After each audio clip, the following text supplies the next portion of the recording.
Bonsoir à tous et bienvenue sur le plateau Equinox ce soir. À 72 heures de la fermeture de la campagne électorale, la problématique de la coalition de l'opposition appelée à participer au scrutin de dimanche prochain se pose toujours dans la presse. Ceci à l'effet de trouver un candidat pour affronter Paul Biya, président sortant et investi par le Rassemblement démocratique du peuple camerounais. Au même moment, alors que les deux régions anglophones du pays restent en crise et font face, depuis le déclenchement des hostilités entre les forces de sécurité et de défense et les séparatistes, à un mouvement massif des populations vers les zones moins dangereuses. La participation de cette population déplacée au scrutin du 7 octobre reste une énigme. Présidentielle 2018, les déplacés à la charge des candidats pour accomplir leur devoir de citoyens le 7 octobre. Madame, Monsieur, c'est le fait du jour.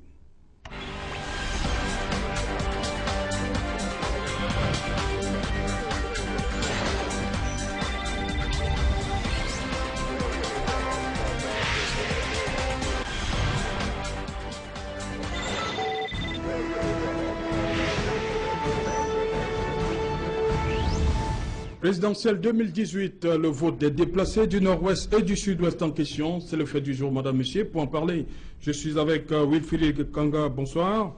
Bonsoir Serge Alain, bonsoir à nos fidèles téléspectateurs de Equinox TV. Voilà, vous êtes un cadre du mouvement pour la renaissance du Cameroun. Et merci. Je ne suis pas un cadre, je suis un acteur qui a décidé de consacrer ses forces à ce qu'on appelle le changement réel. Et c'est dans cette optique que j'invite aussi tout Camerounais sérieux et désireux de voir une nouvelle perspective, un nouveau pays, une nouvelle façon de voir le développement à faire pareil. Ok. Donc vous soutenez le candidat Maurice Kamto du MRC. Merci. Absolument. Voilà. Sur ce plateau, Hiram Iodi, bonsoir. Bonsoir, bonsoir Serge Alain. Voilà, vous êtes membre du mouvement Nao, mais de manière plus large, de la Nouvelle République, la plateforme Nouvelle République, qui soutient la candidature du bâtonnier à Kérémouna. À Kérémouna. Bienvenue sur le plateau. Merci. Sur ce plateau également, Alain Dipou, bonsoir. Bonsoir Serge Alain et heureux de vous retrouver sur ce plateau. Voilà, vous êtes journaliste, mais surtout conseiller du directeur de la publication quotidien Le Messager. Ça n'a pas changé pour l'instant. Voilà, sur ce plateau, pour défendre les couleurs de son champion, lui c'est André Luther Meka. On vous voit avec Paul Biya, il vous colle à la peau. Disons que c'est le véritable champion. Moi, j'ai décidé d'interdire aux journalistes d'appeler les autres champions parce qu'ils n'ont jamais rien gagné. Le président Paul Biya a gagné la presqu'île de Bakassi. Le président Paul Biya est en train de gagner la guerre contre Boko Haram. Le président Paul Biya a permis à ce qu'il y ait un rayonnement mondial des Camerounais. Issa Hayatou a été, n'est-ce pas, un grand président à la CAF. Nous avons un président de la Commission de l'Union africaine, M. Kodondang. Nous avons des Camerounais qui rayonnent sur le plan international. Cela démontre que le président Paul Biya est un véritable champion. Qu'on arrête d'appeler les autres champions, parce que quand on appelle un leader champion, ça veut dire qu'il a gagné des trophées. Et je ne sais pas si les autres ont pu gagner des trophées. Tout ce qu'ils ont pu gagner, c'est de vendre des illusions, de pouvoir, n'est-ce pas, enrôler des jeunes pour des vents à moulin. Et je crois que les Camerounais aujourd'hui ont déjà cette maturité de constater que le président Paul Biya est le meilleur candidat. La dernière en date, vous avez vu, c'est le président de la CAF, M. Ahmad Ahmad, qui est venu taire les rumeurs et qui a dit que la CAN se jouera au Cameroun. Et Samuel Etefouis également, qui est l'un des plus grands buteurs du siècle au Cameroun, a dit soutenir le président Paul Biya. C'est pour vous dire que la force de l'expérience, c'est une force qui s'impose au-delà, n'est-ce pas, des ennemis, au-delà des intérêts. C'est une force qui s'impose au Cameroun et dans le monde. Merci pour cette entrée. Je vous rappelle que je n'ai pas appelé les autres champions. Hein. Monsieur, arrêtez sur votre... Ok. Ça me rassure. Ça me rassure. Oui, mais ça n'empêche, hein, ils sont des champions. C'était un pavé dans la main. Oui, voilà. Champion de quoi? Hiram Iodi, il y a cette nouvelle qui fait le tour des chaumières et les CAM qui demandent aux partis politiques, c'est-à-dire aux candidats engagés, vous êtes 8 plus 1, président Biya, de vous occuper du transport de vos électeurs, des électeurs. Comment vous comprenez ça? Alors, j'attends que l'information soit rendue officielle. Ce sera un contresens total. C'est bien à l'État et aux organismes en charge des questions électorales et référendaires de s'assurer des conditions idoines pour que les Camerounais, les citoyens camerounais puissent exercer leur droit de vote. il ne revient pas au candidat d'assumer quelconque charge dans ce sens. Nous espérons que ce soit un fake news ou un pavé lancé dans la mare et que dans les toutes prochaines heures, cette information sera clarifiée. Le gouvernement en place a dit avoir pris les mesures nécessaires pour que le vote se passe dans les meilleures des conditions dans le nord-ouest et dans le sud-ouest, même quand on constate que la situation sécuritaire ne permettra pas que cela soit fait. Donc c'est véritablement à eux de prendre des dispositions. Imam, je reste avec vous. Vous avez le candidat Keremouna s'est rendu la semaine dernière à Limbé. Qu'est-ce qui s'est passé? Alors, on a eu un meeting qui a un tout petit peu été perturbé, notamment la grande majorité de nos militants et sympathisants qui partaient de Moutenguene pour rejoindre Limbé ont été intimidés par certaines factions sécessionnistes pour ne pas pouvoir se rendre au meeting. Donc finalement, quand vous dites certaines factions, il y a d'autres qui étaient pour que le meeting se tienne? Non, certaines factions, j'imagine bien que toutes les factions ne sont pas présentes à Moutenguene. Et donc, un meeting où on attendait plusieurs centaines de personnes, on l'a finalement tenu avec une quarantaine de personnes. Alain Djipo, on va revenir sur cette information. Le président du conseil électoral, Eno Abraham Egbe, qui demande aux candidats et la formation de s'occuper des électeurs pour accomplir leur devoir de citoyen le 7. Je crois tout simplement que nulle part dans la loi électorale on fait mention des déplacés qui devraient aller dans l'isoloir et procéder à l'élection du futur président de la République. Donc la loi électorale est assez claire, les déplacés ne votent pas. Bon, maintenant, s'il faut que l'ECAM, par la voix du président du conseil de l'ECAM, imagine des raccourcis, imagine des subterfuges pour amener ces Camerounais qui sont déplacés à venir satisfaire à leur devoir de citoyen. Je pense que n'étant pas inscrit, ça pose beaucoup de problèmes. La loi est claire, ceux qui doivent voter, c'est ceux qui sont inscrits sur une liste électorale. J'ai la faiblesse de penser que tous les déplacés, il faut bien le préciser, il s'agit des personnes qui fuient, il faut le dire comme ça, la crise socio-politique qui secoue. Mais qui étaient régulièrement inscrites à partir de leur lieu de résidence. Ça veut dire qu'il faut procéder au cas par cas. Parce que quand on dit les déplacés, ça englobe tout le monde. Tous ceux qui, effectivement, se sont déplacés des régions du sud-ouest et du nord-ouest pour trouver refuge ailleurs, pour trouver un abri de sécurité ailleurs. Alors, dans ce melting pot, il y en a qui sont inscrits. En principe, ceux-là ne devraient pas avoir de problèmes pour voter. Parce qu'il suffit justement qu'ils reviennent à leur base originelle. Mais vous avez parlé du contexte sécuritaire. Évidemment. C'est là le problème. Parce que vous comprenez, entre les lignes, quand je parle, ça signifie que pour qu'il y ait des opérations électorales dans cette partie-là, il faut qu'il y ait bien un cessez-le-feu. Il faudrait bien que la puissance publique s'interpose pour permettre aux Camerounais, n'est-ce pas, d'aller librement voter. Donc, et je crois les autorités politiques et administratives de ce pays nous ont donné des assurances dans ce sens que tous les moyens seront mis en œuvre pour que le vote se passe de ce côté. Que ce n'est pas, c'est quasiment un secret polichinelle que de dire qu'il y aura élection là-bas. Bon, maintenant, est-ce que ceux qui tiennent à partitionner le pays vont accorder un moment de répit pour que finalement la nation toute entière soit concernée par l'échéance du dimanche 7 octobre. Ça, c'est la question qui mérite d'être posée. Je pense que ce serait aussi faire preuve de naïveté que de croire que ces gens-là vont baisser un tout petit peu la garde pour permettre le déroulement normal des opérations électorales. Alors, comme pour dire que c'est une manière simple d'inviter ceux qui ont la charge, n'est-ce pas, de veiller à la sécurité, de veiller sur la sécurité des personnes et des biens dans ce pays, de multiplier, pas des assauts, mais plutôt des stratégies pour pouvoir assurer un minimum de sécurité à tous ceux qui voudraient bien aller au vote. Voilà. André Luther Meka, le ministre Paul Atanga, lors de la dernière conférence avec les gouverneurs, a promis un certain nombre d'éléments pour assurer la sécurité des peuples. Mais on constate que jusqu'ici, la situation va de mal en pire. Non, disons est-ce que le 7 octobre, la sécurité est assurée et je crois que le directeur général de l'ECAM a dit que tout est fin prêt à 95%. Mais il est important de savoir que nul ne peut voter s'il n'est pas inscrit dans un bureau de vote. Et je crois qu'il avait été préconisé que ceux qui veulent effectivement voter dans les lieux où ils sont, qu'ils puissent, n'est-ce pas, faire des transferts. Parce qu'on ne peut pas voter dans les lieux où ils sont. Donc il faudrait qu'ils se déplacent pour aller voter, n'est-ce pas, dans leur lieu de résidence. Et il faut dire que c'est un problème qui va au-delà même, n'est-ce pas, des déplacés. Vous savez, il y a des Camerounais qui sont affectés dans des zones où ils ne sont pas inscrits. Et ces Camerounais-là doivent voter. Ce qu'ils font, c'est qu'ils rentrent, n'est-ce pas, chez eux pour pouvoir voter. La particularité aujourd'hui, c'est que je comprends très bien qu'il y a une ferveur, il y a une envie que ces Camerounais qui ont été déstabilisés par, n'est-ce pas, les sécessionnistes puissent voter. Mais je crois que le directeur général de l'ECAM a été tout à fait intéressant lorsqu'il demande aux partis politiques de s'impliquer. Je vais vous expliquer pourquoi. Parce que si l'ECAM s'implique... Le président du conseil électoral. Et le président du conseil électoral. Oui, voilà. Si l'ECAM s'implique, cela veut dire effectivement qu'il y a quelque chose en dessous.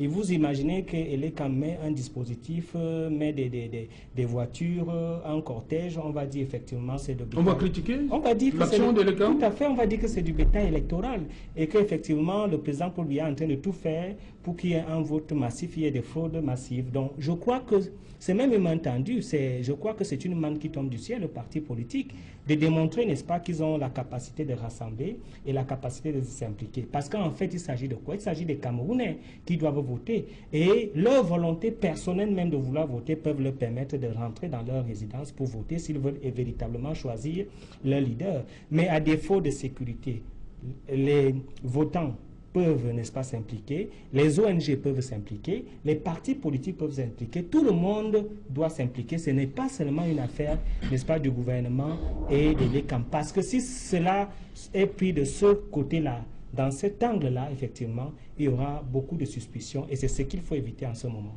Ok. Juste un mot, Serge Alain, pour mettre un petit bémol au propos de mon ami Luther Meka. Quand Eno Abraham Segbe demande aux partis politiques d'assurer le transfert. C'est une proposition. Hein, oui. On reste au stade de proposition. Oui. Et comme c'est un ballon d'essai, ça peut dire que cette proposition peut passer tout comme elle peut ne pas passer. Alors, si elle passe... Non, vous voulez dire que les CAM volent du ballon d'essai à un ballon d'essai? Non, je voudrais dire que... Un autre ballon d'essai? Vous le constatez, naturellement. Vous savez que... Après les téléphones dans les bureaux de vote? Maintenant, cette histoire de transport des Camerounais déplacés par les partis politiques, moi, je voudrais juste attirer l'attention qu'il ne faudrait pas que, à un moment donné, qu'on ouvre la porte aux charters, sous prétexte que c'est des personnes victimes des exactions des sécessionnistes dans le nord-ouest et le sud-ouest. On prend rapidement ce prétexte-là pour transporter ce qui ne devrait pas être transporté dans ce cadre-là. Et donc, mon discours vise à dire que cette opération-là semble être probablement la porte ouverte à des manœuvres irrégulières autour de cette opération électorale. Mais là, en impliquant tous les partis. Oui. Vous savez également très bien que le parti de Luther s'appuie sur les moyens de l'État. Le parti de Luther a la logistique. Et nous, Abraham Mebe demande à tout le monde, tous ceux qui sont engagés. En fait, il n'est même pas politiquement neutre. Ici, il faut regarder dans les choses froidement. Ce monsieur n'est pas politiquement neutre. Et donc, je poursuis en disant que, attention, au niveau de la logistique, tous les candidats n'ont pas les mêmes chances, les mêmes moyens. Okay. Et donc, il y a un qui s'appuie sur les moyens de l'État pour pouvoir transporter comme il voudra et quand il voudra tous les militants, tous les sympathisants, tous les autres Camerounais qui se sont déplacés. Okay. Il ne faut pas réduire, s'il vous plaît. Non, il ne faut pas réduire le RDPC à l'État. Je crois que le RDPC a des parti- militants c'est un qui parti travaillent. il y a pas de débat là-dessus. Ils gagnent durement C'est un parti leur d'État. dû. Peut-être que vous payez vos Supporte cotisations, mais on sait comment ça André Luther, fonctionne. merci de permettre à M. Kanga de placer un mot sur cette proposition, on va le dire comme ça, du président du Conseil électoral. C'est vrai que quand il y a des déplacés, il faut déterminer qui parmi ces déplacés a la carte d'électeur. Ça, c'est vrai, parce que tout le monde ne partira pas de la région où ils se sont réfugiés pour retourner dans la région origine et voter. C'est vrai que quand on parle de transport, si l'État met à disposition les moyens d'acheminement de ces gens-là vers les zones où ils ont été inscrits, on peut avoir portant sur la manipulation présumée de Très l'État bien. et l'achat des consciences et ainsi de suite. Mais le problème avec l'État du Cameroun, c'est que on semble avoir oublié ce qu'on appelle la dérogation. Toute règle a des dérogations. C'est-à-dire, vous avez un parking, on vous interdit d'entrer, interdit de garer ici, sauf si vous êtes handicapé. Oui, Vous avez une place, on est interdit de venir, sauf si vous avez, si vous êtes enceinte, si vous avez un enfant. Donc, il y a des dérogations. Le problème avec notre État, et c'est pour ça que nous critiquons toujours le président Paul Biya en disant que sa principale préoccupation a été la conservation du pouvoir dans la logique du prince de Machiavel, parce que en Je crois 2008, qu'il est toujours dans le sujet là. parce qu'en 2008, comme je ne vous ai pas interrompu, j'ai un réel problème avec les représentants du RDPC. Il est impossible de terminer son idée. Vous allez comprendre si vous me laissez terminer. Ok. Alors, en 2008, le président Paul Biya passe du mandat renouvelable une fois à mandat renouvelable tout court. Pourquoi on ne peut pas dire aujourd'hui que, étant donné l'état sécuritaire assez compliqué dans les régions nord et sud-ouest, on va exceptionnellement mettre sur pied une dérogation qui permet à ces gens de voter dans des zones autres que celles où ils ont été inscrits, d'autant plus que l'État est l'un des principaux responsables de cette situation. C'est vrai qu'il y a des gens qui n'attendaient que ça devienne une poudrière, qui n'attendaient qu'une réaction belliqueuse de l'État pour envenimer la situation. Mais on garde à l'esprit, et on ne l'oubliera jamais, qu'il y a 2 ans, des revendications pacifiques ont été Violemment maté. ont été violemment, voilà, la réaction ont été violemment réprimée et ça a abouti justement à l'exacerbation des tensions qui a compliqué la situation. La remise en question de l'État est quelque chose dont on aurait besoin actuellement, où l'État dirait, voilà, il n'y a pas de règles sans exception, ça ne nous coûtera rien, on n'aura plus besoin de cette polémique d'acheminement de personnes, parce que déjà justement, tous les partis politiques n'ont pas les mêmes moyens, c'est injuste de dire, il faut que chaque parti politique s'occupe de ses électeurs, et encore, on ne sait pas qui va élire Voilà, qui. voilà. Je crois que c'est secret. Comment savoir que voilà, telle personne va élire quelqu'un peut simplement pour pouvoir aller là-bas, déclarer qu'il va voter le MRC alors qu'il va voter le RDPC. Cela lui permet de partir et d'ajouter une voix au RDPC alors que ce sont bien du MRC qui lui ont permis d'arriver où il est. Parfois, il y a des solutions faciles et j'espère que vous comprenez maintenant que je suis bel et bien dans le sujet, mais l'État complique, en tout cas les organismes chargés de gérer tout ça, le compliquent parce que dans la logique de ce que vous avez dit, vous avez, bon, j'utilise ça comme métaphore évidemment pour vous titiller un peu quand vous dites que voilà, vous avez interdit aux journalistes d'utiliser le mot champion, en fait, ça caractérise un peu ce qu'on a parfois dans le RDPC où les avis des autres ne sont pas acceptés. C'est quelque chose qu'on observe, c'est comme si c'était dans l'ADN de ce fameux parti au pouvoir où les avis des autres, les revendications et les préoccupations ne sont pas prises en compte. La vérité, elle ne vient que de moi. Et si moi j'ai dit quelque chose, il est impossible qu'il y ait une deuxième vérité. Il faut garder à l'esprit que même quand on dit la vérité, ce que l'autre dit peut être tout aussi vrai. Donc vous l'avez bien dit et vous avez parlé de...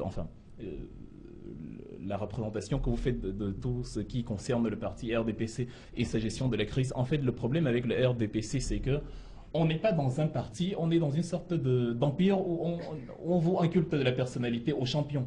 Nous, au MRC, le distinguo avec le MRC, et ça répond à toutes les critiques qui sont élaborées envers lui, c'est que nous n'avons pas la culture du Messie. Maurice Kamto ne va pas à lui seul développer le Cameroun. Maurice Kamto dit sur la question de l'État, par exemple, la forme de l'État, dialoguons avec les populations, demandons-leur qu'est-ce que vous proposez, parce qu'il n'est pas plus intelligent que tout le Cameroun. Il faut que les autres partagent avec lui les avis, et si au terme de cet échange d'avis qu'on aura ce qu'on appelle le consensus, et après on aboutit à ce qu'on appelle le juste milieu, où tout le monde est plus ou moins satisfait.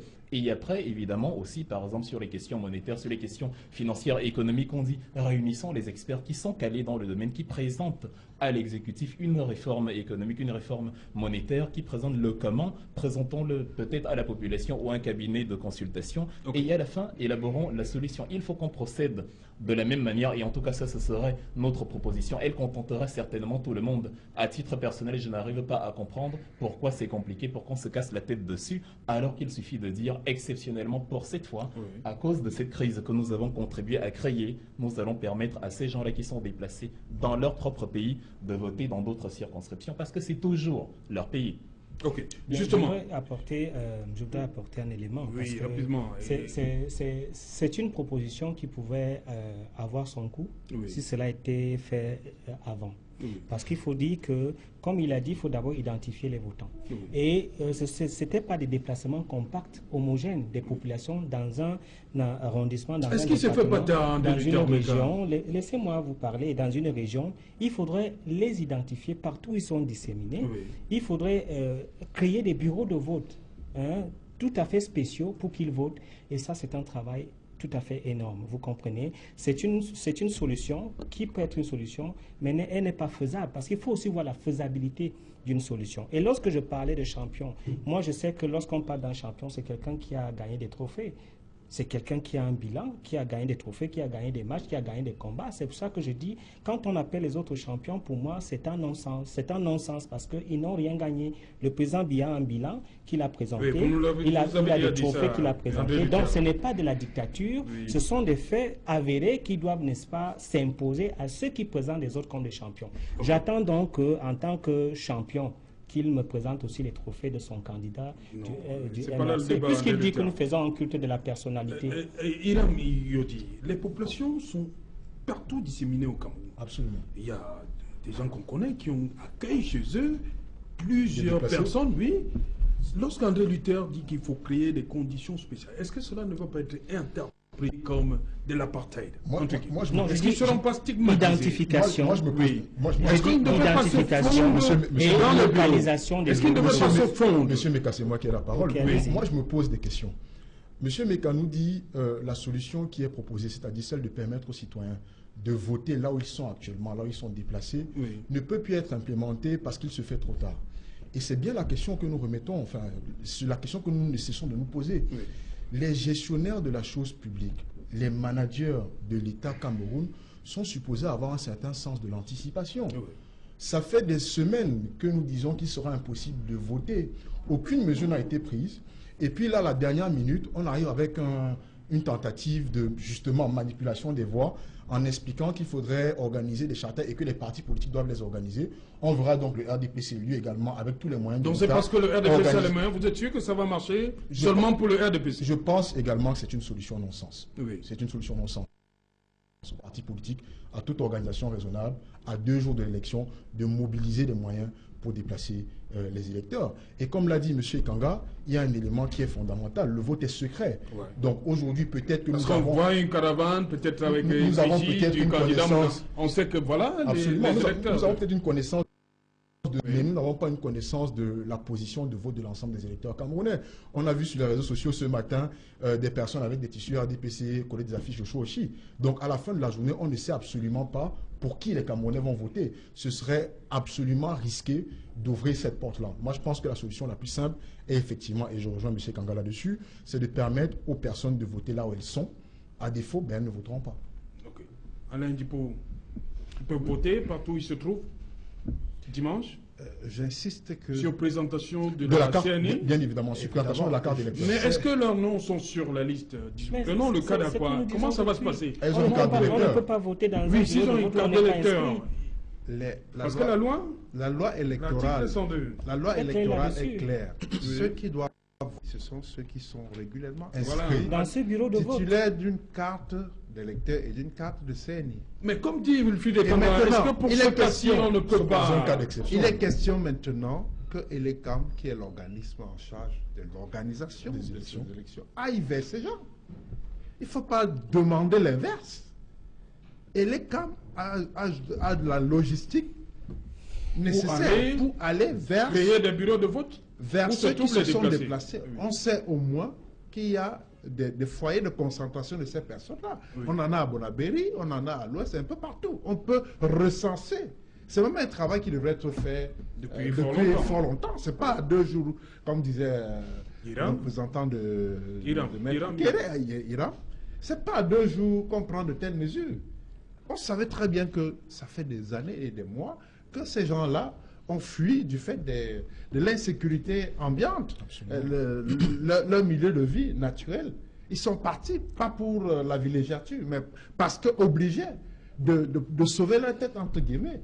Et donc, l'ECAM a le devoir, la responsabilité d'aller vers ces gens-là, pour que ces gens-là puissent enfin, et dans des conditions tout à fait régulières, remplir leur devoir de Alain citoyen. Djikou, là, vous êtes du côté des déplacés qui sont peut-être dans les forêts au nord-ouest et au sud-ouest.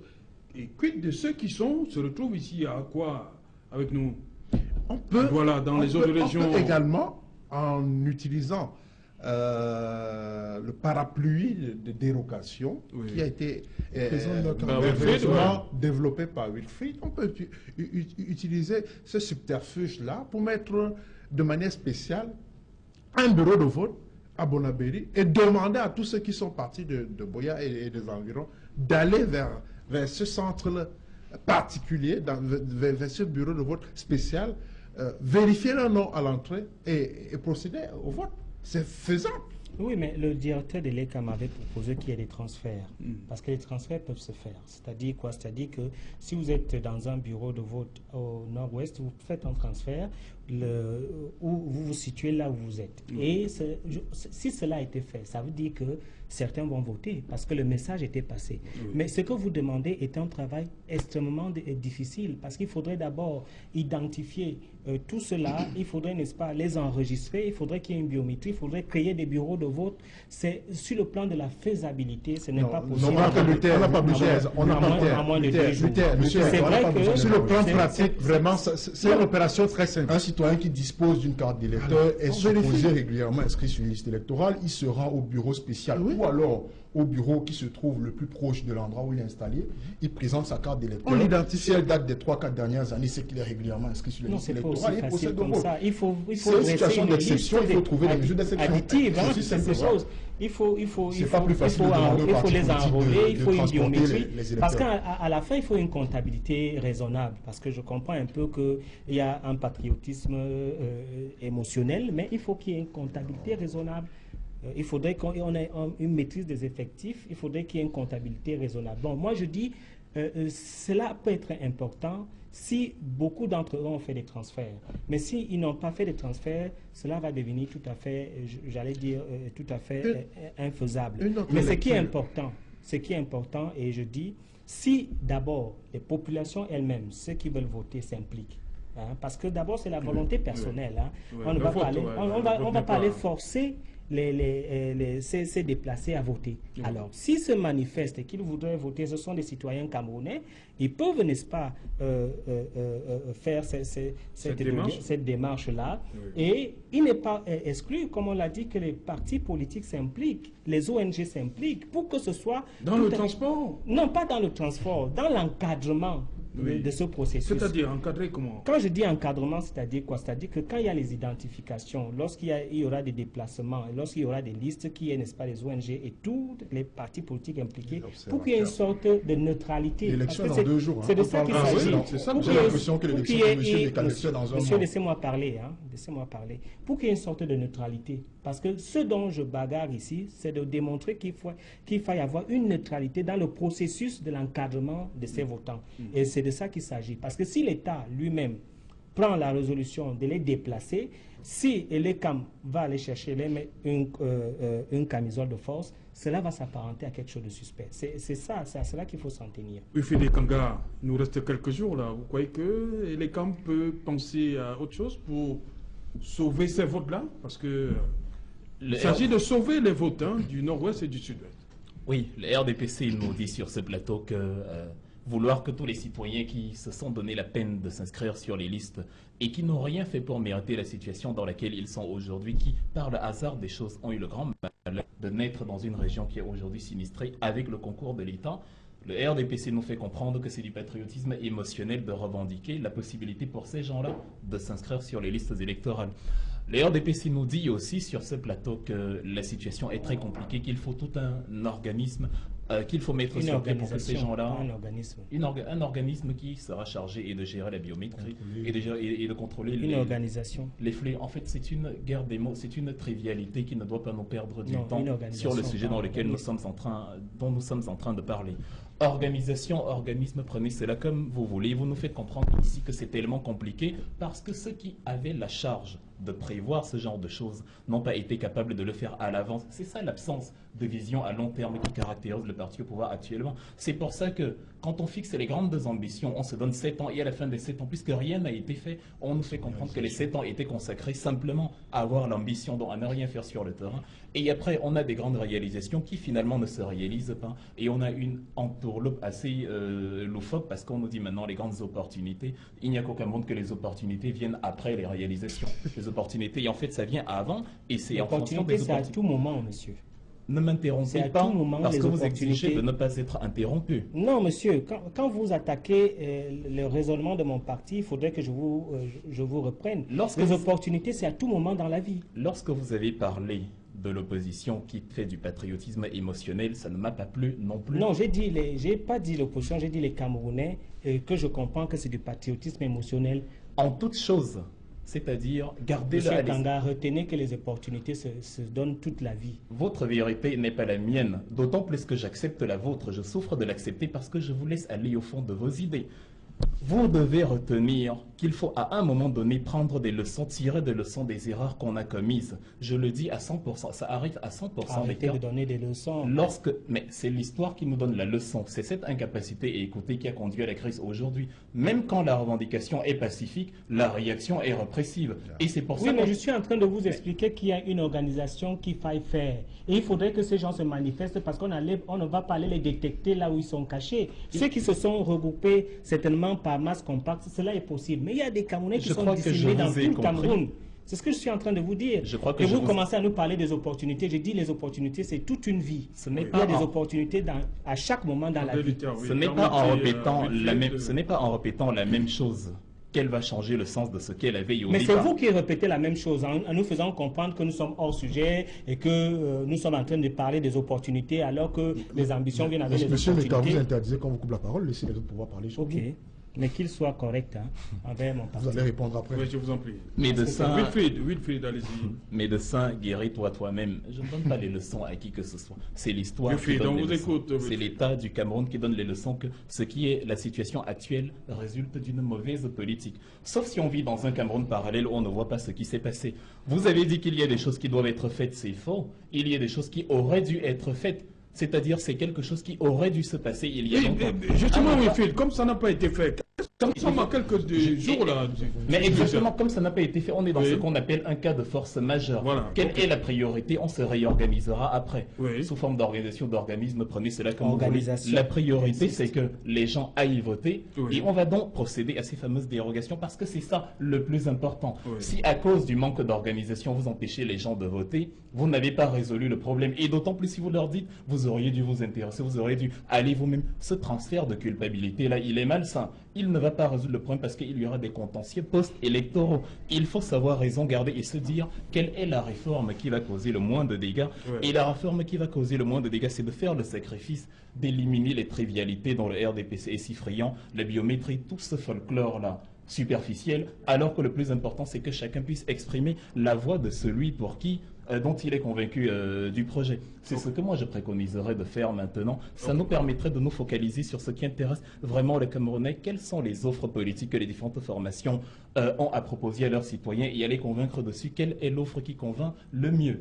S'apesantir sur ces éléments de surface est une trivialité qui fait perdre beaucoup de temps et c'est de bonne guerre pour le parti au pouvoir parce qu'étant déjà là, il a plus de probabilité de se maintenir parce que les autres ont besoin de davantage de temps pour s'implanter, convaincre, etc. Donc il faut éviter la diversion et essayer pour une fois d'élaborer une mesure qui permet de manière pragmatique aux gens d'aller aux urnes et d'exprimer leur choix. Justement, Alain Dupont, qu'est-ce qu'il faut faire avant dimanche 7? Non, je m'aligne derrière la dérogation spéciale qu'il faudra mettre en place. Moi, je m'étonne de ce qu'à ce moment, Elecam soit encore en train de tergiverser, soit en train de louvoyer, soit en train de... Il y a des atermoiements qui n'ont pas de sens à ce moment précis. Et le faire ainsi indique tout simplement que le chiffre que nous avons reçu là, 95%, il est quand même prêt à 95%. Pour moi, ça n'a pas de sens. Avec la grosse préoccupation autour des déplacés des régions du nord, d'ouest et du sud-ouest. C'est un gros problème. Et on nous dit, on nous bassine les oreilles qu'il est quand même prêt à 95%, alors qu'on n'a pas la solution à mettre sur pied dans 2 jours pour ces déplacés qui doivent normalement voter. Okay. Donc c'est un caillou dans la chaussure de l'État. Iram, qu'est-ce qu'il faut faire ici Je crois que nous avons tous plus ou moins, à l'exception de M. Meka, une solution excessivement simple. Nous l'avons dit, toutes les formations politiques n'ont pas les mêmes moyens. Donc on met les moyens à disposition de toutes les formations. Et qui va mettre la proposition du conseil, du président du conseil, ça peut marcher. Qui va mettre les moyens en 2 jours? Il parle de convoyer les déplacés. Non. Les CAMA proposé aux formations politiques de convoyer les déplacés des régions nord-ouest sud-ouest. C'est une mesure complexe. Dans les bureaux de vote. En plus, nous parlons de régions où nous avons encore un certain niveau d'insécurité. Oui. Je dis la situation, elle est excessivement simple. Un Camerounais qui a sa carte électorale est supposé, je dis bien supposé, voter partout et régulièrement inscrit.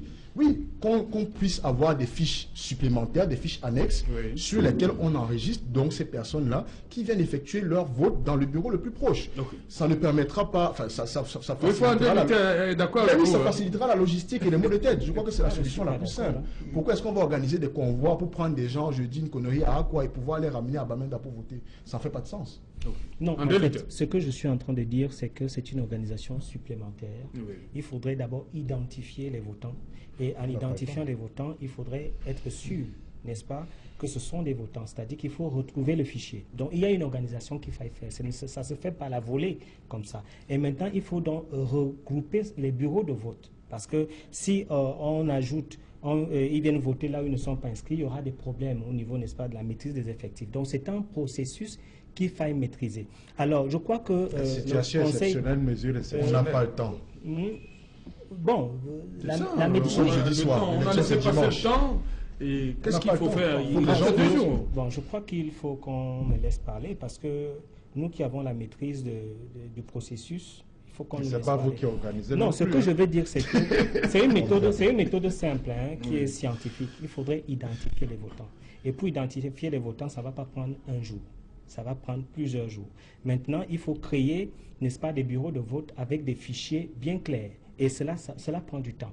Je crois que la solution qui a été demandée, c'était une solution, n'est-ce pas, qui permet à tout le monde de participer dans ce processus sans qu'il y ait subjectivité, sans qu'il y ait, n'est-ce pas, des problèmes, pour qu'il y ait impartialité. C'est-à-dire quoi? C'est-à-dire que tous les acteurs politiques s'impliquent pour pouvoir encadrer les votants, convoyer les votants avec les ONG et permettre à ce qu'ils puissent voter dans des conditions idoines. Et dans ces conditions idoines, il s'agit donc de l'État qui doit mettre le dispositif, n'est-ce pas, pour le vote et la sécurité pour qu'ils votent. Mais pour faire déplacer les votants, il faudrait que tout le monde s'implique pour qu'on n'indexe pas le parti au pouvoir où il est comme de créer des charters. D'ailleurs, il a dit tout à l'heure. Oui. Et c'est pour ça que je suis très regardant sur la méthodologie qu'il faille faire lorsqu'il s'agit, n'est-ce pas, de faire voter les déplacés sur place. Parce que c'est une méthodologie qui sera longue et qui va prendre du temps et qui va amener d'autres complications au niveau des décomptes. C'est de ça dont moi je suis un peu...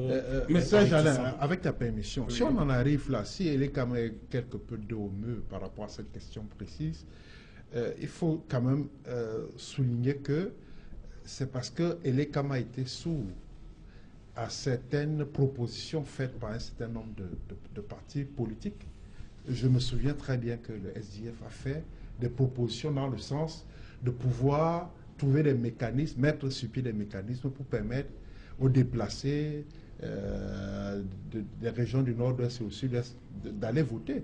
Et cela remonte à plusieurs mois. Donc, si Elekam avait été un peu réceptif, un peu ouvert, pour prendre avec beaucoup d'attention ces propositions-là, contenues, ces propositions du SDF, je crois qu'on n'en serait pas 2 jours à cogiter autour, n'est-ce pas, du mécanisme le plus efficient pour mettre, à mettre en place et de manière à permettre à ce que ces gens-là, ces Camerounais-là qui souhaitent voter et qui doivent normalement voter, le fassent de manière régulière. Wifé de Kanga, si rien n'est fait d'ici le 7, est-ce que la légitimité du président peut être engagée? Évidemment. Le président élu au soir du 7. Évidemment, parce qu'on aura deux formes d'opposition, l'opposition entre guillemets modérée et l'opposition radicale. Et c'est ça qui est un peu embêtant parce que nous avons encore la possibilité de changer quelque chose. Et le RDPC nous dit qu'il est plus embêté par le fait qu'il n'y ait pas les circuits biométriques et l'organisation autour que par le fait qu'après, les élections seront contestées. On sait, on a vu dans d'autres pays, parce que c'est ça notre problème, l'incapacité à tirer des leçons et de nos erreurs et des erreurs qu'on a vues ailleurs pour essayer d'agir autrement. On fait exactement les mêmes recettes et on s'attend sérieusement à ce que les résultats soient différents. Il faut que les choses soient, pour cette fois, dans un cas de force majeure, il faut que déjà Elecam se remette en question sur son incapacité à avoir anticipé, sur son incapacité à anticiper les événements longtemps à l'avance. Sauf si on a cru, du point de vue du gouvernement, du point de vue de l'État, qu'on allait résoudre la crise anglophone avant les élections. C'est une perception naïve, parce que si on savait qu'on ne pouvait pas les résoudre avant les élections, on aurait déjà, il y a plusieurs mois, pris des mesures. On n'aurait pas eu tous ces problèmes de toute cette organisation, toutes ces structures qu'il fallait mettre sur pied. Ça aurait été résolu bien avant. Quel que soit le temps que ça allait prendre, quels que soient les moyens que ça allait mobiliser, on aurait quand même résolu le problème.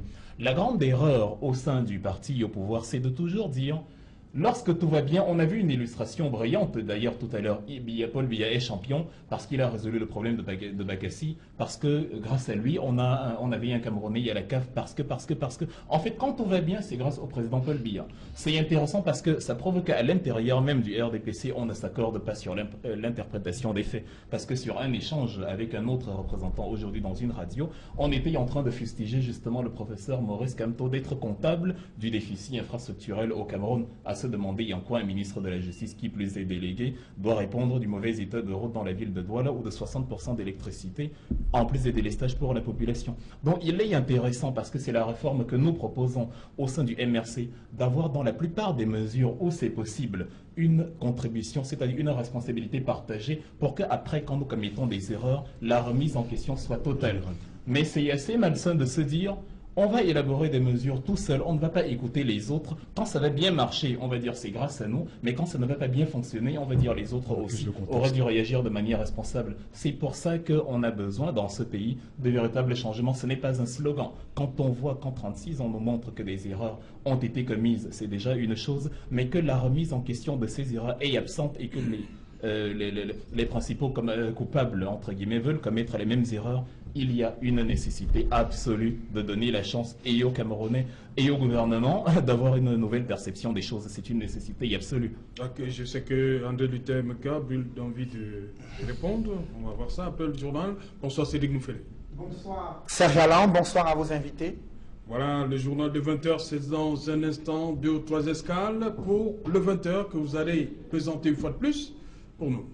C'est une préoccupation majeure pour les acteurs du processus électoral, la question de la sécurité des électeurs. Le 7 octobre 2018, comment les pouvoirs publics et Elecam comptent-ils s'y prendre, notamment à l'extrême nord, à l'est, mais aussi dans les régions anglophones, au regard des ressources militaires limitées? Les défis sont importants. Vous suivrez dans ce journal la stratégie du gouvernement et de l'Elecam pour assurer la sécurité durant le jour du scrutin présidentiel, mais aussi la réaction de la classe politique à propos de cette décision de l'Elecam d'inviter les populations déplacées du fait de la crise anglophone à rejoindre leur lieu de résidence et leurs bureaux de vote initiaux afin d'exercer leur droit de vote. Et dans l'écho de campagne, vous verrez comment les différents candidats se jettent dans la dernière bataille électorale.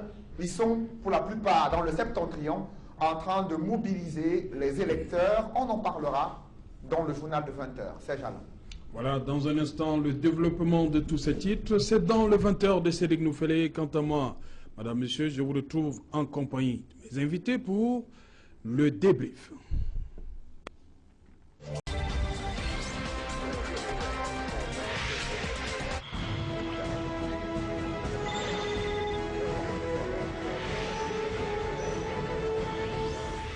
Retour sur le plateau et qui nous sera toujours en compagnie de nos 4 invités. Le premier à se prononcer sur ce sujet, c'est Alain Djipo, l'excellence scolaire en sciences, classe de 5e, amputée de 8 pages.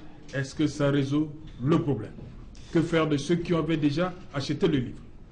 Bon, je crois que c'est de l'esbrouf.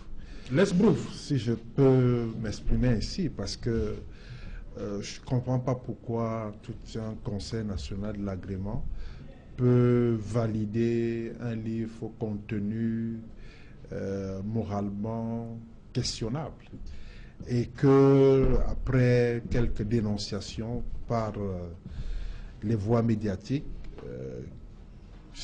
subrepticement en catimini, on retire quelques feuilles à problème dans ce livre au lieu de revoir fondamentalement la programmation qui a été faite pour ce qui est des manuels scolaires. Donc je pense que ça donne l'image d'un gouvernement pas du tout responsable devant les questions liées à la formation de la jeunesse. Et mon point de vue sur cette question est que on n'avait pas vraiment besoin d'introduire des sujets d'une sensibilité outrancière. J'ajoute à enseigner aux enfants qui n'ont pas une puberté maîtrisée à partir de la classe de 5e. Il me semble que, évidemment, c'est pas parce que la famille, qui est un lieu de socialisation, en premier chef, a fait des fautes. C'est pas parce que l'éducation des enfants au niveau familial présente quelques dysfonctionnements qu'à l'école on doit adouber n'importe quoi, on doit valider ce qu'on reproche précisément à la famille. Donc je pense que sur cette question-là, on aurait dû demander à l'éditeur concerné de retirer tout simplement le manuel du programme. Et encore que si on regarde un peu les usages par matière, de par le passé, on a souvent proposé 4 à 5 manuels par matière, jusqu'à ce que cette année, le livre unique soit introduit. Donc ça pose problème maintenant, le retour au livre unique? Non, je veux dire que le problème que ça pose, le problème que ça pose, c'est qu'il n'y a pas eu un sérieux dans la validation des manuels scolaires. Okay. C'est ça le problème de fond. Okay. Sinon, pourquoi a-t-on amputé, n'est-ce pas, cet ouvrage de quelques pages? Okay. Les pages justement qui posaient, qui ont suscité, n'est-ce pas, la controverse, qui ont créé le débat autour d'une sexualité jugée précoce à enseigner aux enfants de la classe de 5e. Ma question demeure, Iram. Qu'est-ce qu'on fait de ce manuel-là, le premier manuel? Les parents qui avaient déjà acheté ce manuel. Enfin, question complexe. Disons qu'il y a une mesure, j'ai envie de dire, corrective qui a été appliquée. Enfin, moi, je pense que c'est important d'enseigner l'éducation sexuelle aux enfants. Contrairement à certains, c'est très important. J'ai eu le privilège... Cette forme-là? Peut-être pas sous cette forme. C'est donc l'approche que l'on peut questionner, oui. Mais il y a une importance réelle de le faire.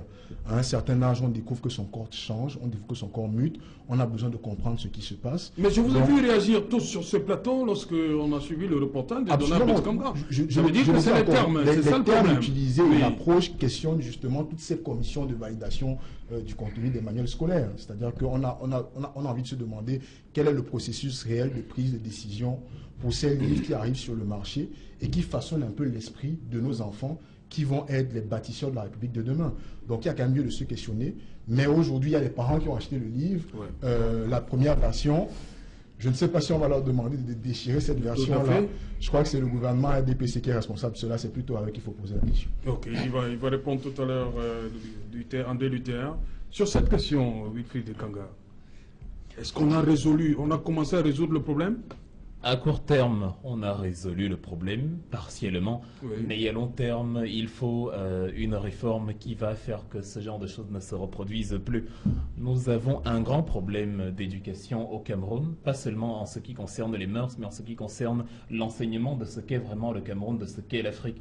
Nous avons à travers le continent, pas seulement au Cameroun, des grandes figures. On a la princesse Yenenga au Burkina Faso qui a fondé l'empire Mossi. Quand on parle de la grandeur des femmes, nous avons Ngolazinga dans l'empire du Matamba en Angola. Nous avons au Cameroun ces mêmes grands hommes. Nous avons Ernest Frangé, Félix Moumié qui se sont battus pour l'indépendance du Cameroun. et qui se sont fait assassiner pour cette cause-là qu'ils ont défendue. Il faut que l'enseignement de ce qu'était l'Afrique, de ce qu'était le Cameroun soit plus accru pour que nos enfants, en grandissant, aient non pas une perte de patriotisme et une envie de s'exiler, de s'expatrier, mais plutôt un patriotisme, une jalousie patriotique, je vais appeler ça comme ça, qui fait que toutes leurs actions, quel que soit leur domaine de talent, économie, politique, sciences et techniques, qu'ils aient envie de mettre ces talents-là au service de leur pays. Alors à court terme, le problème a été résolu parce que les termes utilisés dans ce livre étaient, on va dire oui, ils étaient assez brutaux. Et on peut évidemment approuver la nécessité d'une éducation sexuelle, mais réprouver les terminologies qui ont été utilisées et la forme. Donc c'est bien qu'on ait supprimé ces pages, peut-être qu'on aurait pu changer totalement le livre. Pour ce qui est du livre qui a déjà été acheté, bon, pour limiter les dégâts, au moins le livre n'est plus sur le marché, en tout cas avec ces pages-là. On peut par exemple, on dit ça comme ça de manière caricaturale, mais c'est possible, demander à ceux qui ont acheté ce livre de revenir avec ce livre contre un remboursement. Ou alors, bon, les choses peuvent rester, je ne sais pas si on le fera, les choses peuvent rester où elles sont. On dit simplement aux parents de, voilà, peut-être eux-mêmes de supprimer ces pages ou alors justement de garder le livre entre leurs mains, loin de la portée des enfants. Maintenant, il faut questionner le volet politique de la chose parce que la réforme de ce livre est la réponse à la nécessité de parler avec la population quand on veut justement parler de développement. C'est grâce à la population, grâce au débat populaire qui a été suscité autour de ce livre, qu'on a dans un contexte camerounais défini tous ensemble quel est le modèle éducatif, le modèle culturel que nous voulons. Et le problème avec le RDPC, ceux qui nous gouvernent, on est obligé de parler de, c'est que l'histoire a beau nous donner des leçons comme ça, et ils pensent que c'est nous, l'opposition, qui leur donne des leçons. Mais l'histoire, les faits ont beau enseigner que c'est comme ça qu'il faut procéder, et ils continuent toujours dans une logique hyper centraliste à reproduire les mêmes choses, et c'est précisément ce statu quo là que nous on ne veut pas, c'est précisément ce statu quo là auquel nous voulons renoncer. Ok. André Luther Meka, la politique du gouvernement RDPC est remise en question sur le livre. Je suis un peu amusé parce que je constate que les Camerounais veulent une chose et son contraire. Il y a eu une clameur sociale, une levée de bouclier pour qu'on retire le livre. Et je crois que ces désidérateurs ont été écoutés. On n'a pas retiré le livre. On a déchiré les pages à problème. Non, ce qui est bizarre, ce qui est bizarre, c'est que lorsque le MRC parle, vous ne les interrompez pas. Non, ce n'est pas ça le problème. Parce que le MRC permettez-moi donc de parler sans m'interrompre. Je suis en train de dire qu'il y a eu une clameur sociale, une levée de bouclier pour que le livre soit retiré. Le livre a été retiré. Ça veut dire que le gouvernement a écouté les désidérata, n'est-ce pas, de la Le livre n'a pas été retiré. Non, je dis les leçons. Les pages ont été retirées. Les pages ont été retirées. Ça veut dire en fait que le chapitre sur lequel on parlait de la sexualité a été normalement retiré. On appelle cela les conséquences non intentionnelles de l'acteur. Parce qu'en fait, et ça c'est à la gouverne des téléspectateurs, l'école n'évolue pas hors des logiques sociales. C'est-à-dire que c'est-à-dire au contexte environnemental, au contexte social. Et le contexte social aujourd'hui est tellement émancipé, la jeunesse est émancipée et il y a une culture de la sexualité qui est en train de s'élever. Et cette culture de la sexualité, il faudrait que les en pouvant, n'est-ce pas, canaliser, encadrer ces jeunes qui sont en train d'entrer dans la sexualité. Je l'ai dit et je le redis, j'ai fait une enquête où j'ai constaté que la sexualité dans les grandes villes commence à 12 ans. Et cette sexualité entraîne même des habitudes de sexualité qui prennent dans les médias. Donc j'ai pensé qu'il y a eu une bonne intention du gouvernement de pouvoir alerter la jeunesse, de pouvoir, n'est-ce pas, enseigner, prévenir la jeunesse contre ces dérives. Et je crois que c'est ce qui a été fait. Malheureusement, le bouclier social n'a pas voulu que cela soit enseigné comme tel. Et je crois que c'est à bon escient que cela a été retiré. Mais j'aimerais dire une chose, la sexualité, comme disait Niram, oui, la sexualité doit être enseignée parce que moi j'ai accédé à l'intelligence sociale. Quand je dis accéder à l'intelligence sociale, c'est-à-dire que je sonde le social.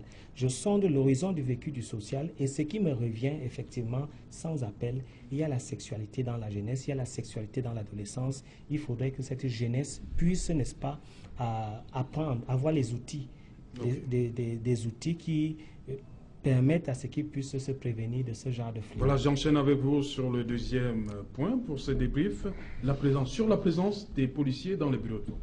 En deux lutteurs. Oui, Le 7 octobre. c'est de bonne guerre parce que c'est un contexte d'insécurité. Et moi, je pense en tant qu'homme politique, en tant que militant du RDPC, que de ce côté-là, on ne voudrait pas qu'il y ait élection. Et on ne voudrait pas qu'il y ait élection pour entamer un peu la crédibilité de cette élection. Malheureusement, beaucoup de Camerounais sont patriotes, ils voudraient voter.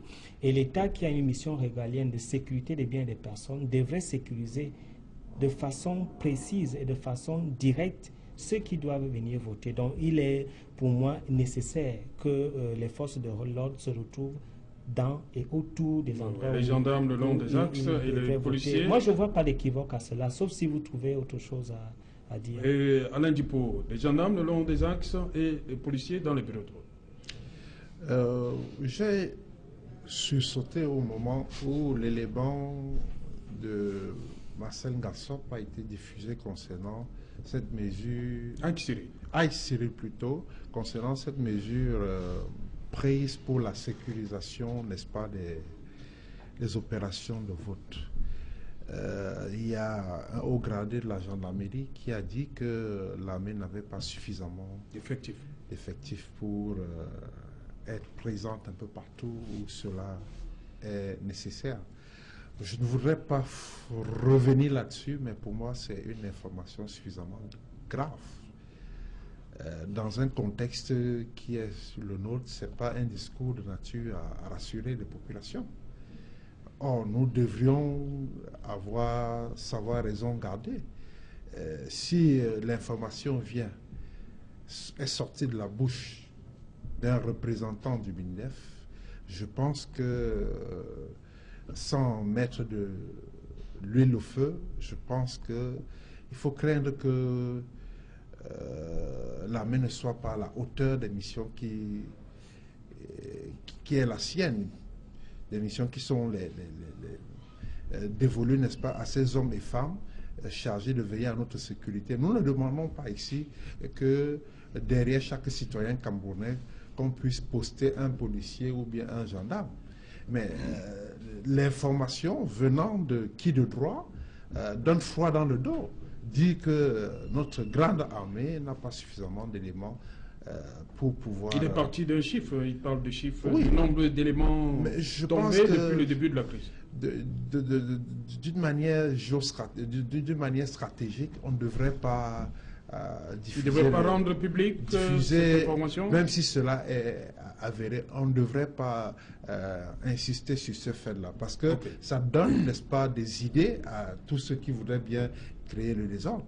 Puisque aujourd'hui, le monde entier sait déjà qu'on a une armée quelque peu amputée de ces éléments. Une armée, j'allais dire, pas à mesure de parer à toute éventualité à cause des insuffisances d'ordre logistique, à cause de l'insuffisance des ressources humaines.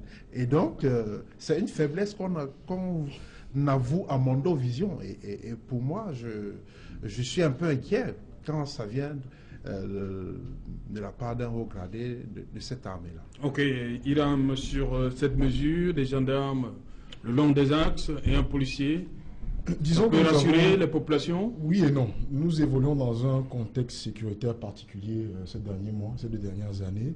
Et il va de soi que la présence des forces de l'ordre à l'extérieur ou à l'intérieur des bureaux de vote, si elle vise à assurer une certaine sécurité et un déroulement normal des opérations électorales, est un très bon point.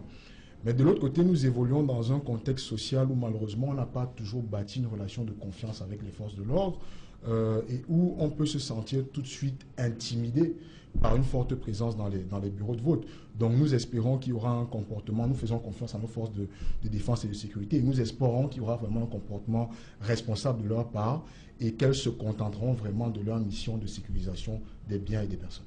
Ok. Wilfried, la présence... vous doutez aussi, il parle de cette crise de confiance entre la population et nos forces de défense et de sécurité. Avant même d'en arriver là, c'est une bonne chose d'un côté qu'il y ait cette présence des gendarmes et des policiers. Présence dissuasive. C'est une bonne chose qu'il y ait cette présence des forces de l'ordre dans le cadre électoral que nous vivons. parce que voilà, dans un contexte dans une perspective d'envenimement de la situation, ils seront là pour maintenir l'ordre, en tout cas en théorie. Mais c'est une mauvaise chose aussi parce que nous n'aurions jamais dû en arriver là. Dans un pays républicain, les élections ne devraient pas faire l'objet d'une surveillance militaire. C'est parce que la situation s'est compliquée avec la contribution de l'État, parce que là, c'est une responsabilité partagée qu'il doit assumer. C'est parce que la situation s'est compliquée qu'on s'en est retrouvé là. Et ce n'est pas simplement à cause de cet élément. Tout à l'heure, vous avez dit que la raison pour laquelle ils sont là, la principale raison, c'est que voilà, il y a des gens qui ne veulent pas que les élections se tiennent, ou ailleurs, il y a des gens qui veulent justement profiter de ce contexte, de cette journée électorale pour semer le trouble.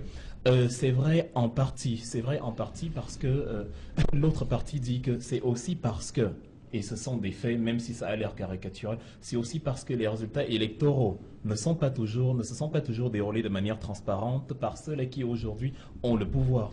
Et c'est cette absence de transparence qui conduit à ce qu'aujourd'hui, il y a des gens qui sont prêts, justement, après vérification, à dire non, ça ne nous convient pas les résultats, il y a eu manipulation.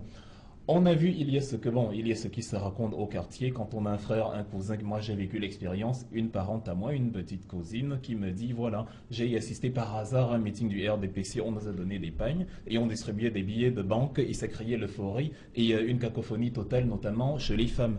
Il y a ces éléments-là qu'on peut mettre en doute, évidemment, même s'il ne faut pas parce que ce sont des faits quand même, mais on concède le droit de mettre en doute. Mais il y a surtout d'autres éléments beaucoup plus factuels, comme hier on en parlait, M. Jean Cueté, dans la région de l'Ouest, qui sommait, qui mettait en garde, il le disait même, je vous mets en garde aux chauffeuries, je ne sais plus trop de quelle chauffeurie il s'agissait, le reportage m'échappe dans les détails, mais en tout cas il disait, il précisait, je vous mets en garde, si vous ne votez pas le RDPC, voilà, en fait, ça ressemble à une sommation.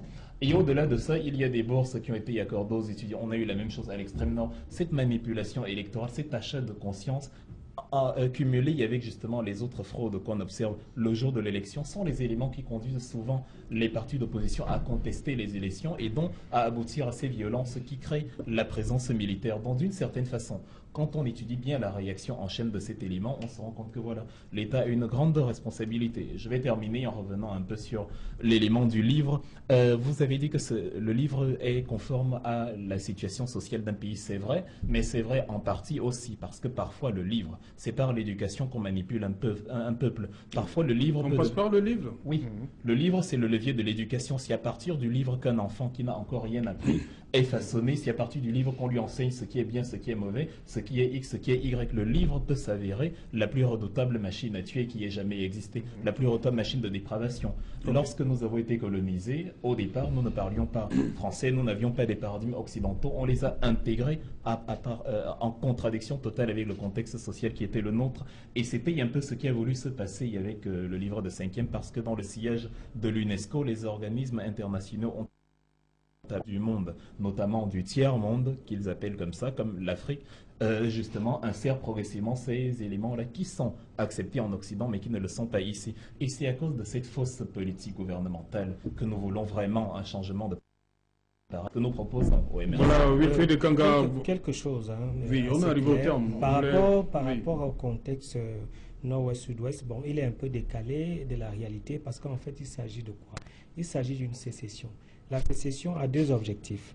Le premier objectif, c'est les enjeux pétrolifères et le second objectif, c'est politique. Ça veut dire quoi? Ça veut dire qu'ils sont contre le système en place et mettent un rapport de force. Ce n'est pas un problème des opposants qui contestent les élections et autres. Il faut que ce soit clair. Et d'ailleurs, eux-mêmes, ils le disent dans leur déclaration. Pour ce qui est du livre, j'ai dit que... Oui, on arrive au terme. Oui, non. Il y a 2 jours de campagne demain. Qu'est-ce que vous avez au programme? Disons que nous venons d'avoir un méga meeting où il y a eu... C'est l'expression à la mode, hein? Méga giga. Oui. Allez-y. Bon, ça a l'air de vous amuser, mais nous avons, on a eu un méga giga meeting tout à l'heure. Il y a avec le secrétaire général du RDPC qui est venu et qui a fait une très grande mobilisation. Nous sommes également dans la stratégie de porte-à-porte en rencontrant des communautés. Donc, et demain c'est des mobilisations. Nous avons toujours rencontré les communautés et il peut y avoir une surprise. On attend. Ok. Le candidat Keremouna, demain. Clairement, demain, il y aura une surprise de notre côté. Je pense que demain sera une journée historique dans l'élection présidentielle de 2018. Le candidat Keremouna et d'autres procéderons à une annonce spéciale et je veux ici, en sortant de cette émission, rassurer le peuple camerounais qu'il y aura bien une coalition à cette élection présidentielle. Des consignes précises seront données demain dans ce sens-là pour que nous puissions porter le candidat des forces progressistes à la tête du pays le 7 octobre. Le MRC maintenant, oui, fait comme ça.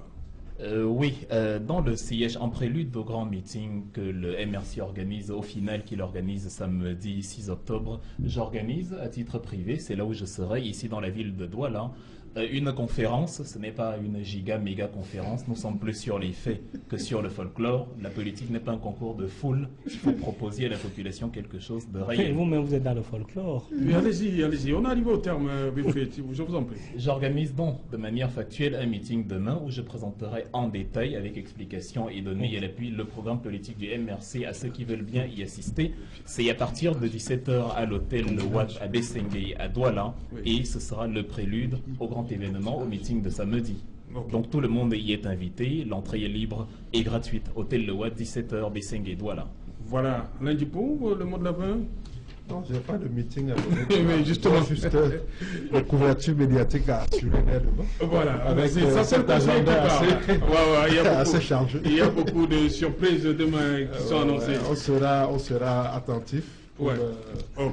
Ça sera un peu comme l'avènement de la fumée blanche lorsqu'il s'agit merci cher monsieur. Merci cher monsieur d'être venu. Bonne soirée à vous. Merci d'avoir une fois de plus honoré de votre présence ce grand rendez-vous de l'information quotidienne. Rediffusion Equinoxe Soir, il sera minuit à Messeng Songloulou et 23h GMT.